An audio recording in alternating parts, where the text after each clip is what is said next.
I thought I had the perfect life. A loving wife, a stable job, and a future that seemed bright. We had our routines, our inside jokes, our shared dreams. Everything felt right, almost too right. But lately, something had been off. My wife, Sarah, was becoming distant. She was working late more often, her phone was always face down, and the laughter we used to share had faded into polite smiles. I tried to talk to her, to ask what was wrong, but she always brushed it off. Just stressed from work, she'd say. Or you're overthinking things. I wanted to believe her. I really did. But a knot of doubt was tying itself tighter in my stomach every day. The late nights at the office became more frequent. She'd come home exhausted, barely saying a word before heading to bed. The excuses started to pile up. Urgent projects, last-minute deadlines, team-building events I was never invited to. I started to feel like a stranger in my own home. I'd make her favorite dinner, only for her to text that she was stuck at work and had already eaten. The distance between us grew from a small crack to a massive chasm. I felt so alone, questioning my own sanity. Was I being paranoid? Was I the one pushing her away with my suspicions? I was trapped in a cycle of doubt and self-blame, desperate for the truth, but terrified of what I might find. Then one afternoon, I received a message from a number I didn't recognize. It just said, "We need to talk. It's about Sarah." My heart dropped.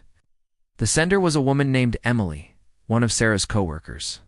We met at a quiet coffee shop. My hands were shaking as I waited. Emily looked nervous but determined. She took a deep breath and began to speak. The words that came out of her mouth shattered my world. The late nights weren't about projects. The team-building events were trips with one specific person, our boss Mark. Emily had seen them together, heard the whispers around the office. She showed me messages, photos, undeniable proof. Every lie, every excuse, clicked into place like a twisted puzzle. The drive home was a blur. All I could see were Sarah's lies playing over and over in my head. The stress from work was the stress of a double life. The late nights were stolen moments with someone else. I walked into our house, the home we built together, and it felt like a stage set for a play I never knew I was in. When Sarah got home, her usual tired act didn't work.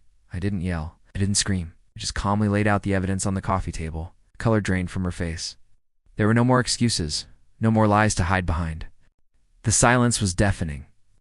In that moment, the woman I thought I knew disappeared, replaced by a stranger. Confronting the truth was the hardest thing I've ever had to do, but it was also the most liberating.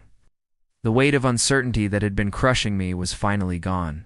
It's a long road ahead, and the pain is still raw, but for the first time in a long time, I can see a future that is honest, a future that is mine. It's a difficult journey, but piece by piece, I'm rebuilding. Thank you for listening to my story.